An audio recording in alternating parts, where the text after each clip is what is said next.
Maharashtra assembly के चौंका देने वाले नतायज सामने आए हैं। बीजेपी की क़यादत वाले महायुति इत्तेहाद शानदार कामयाबी के समत बढ़ रही है।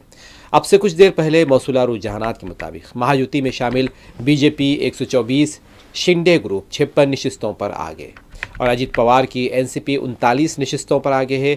महायुति जुमला 219 से ज़्यादा नशिस्तों पर आगे है। दूसरी तरफ महाराष्ट्र विकास अघाड़ी में शामिल कांग्रेस पार्टी 22, शरद पवार एनसीपी 12 और उद्धव ठाकरे शिवसेना 18 नशिस्तों पर आगे है। समाजवादी पार्टी 2 नशिस्तों पर आगे है। नायब वज़ीर आला फडणवीस, वज़ीर आला एकनाथ शिंदे और नायब वज़ीर आला अजित पवार भी अपने हल्के जात में आगे हैं। उद्धव ठाकरे के फर्जंद आदित्य ठाकरे वरली के हल्के से मलंदेवरा से तकरीबन 600 वोटों से पीछे हैं। अभी तक 5 से 7 राउंड तक रायशुमारी हुई है। रायशुमारी का सिलसिला शाम तक जारी रहने का इम्कान है।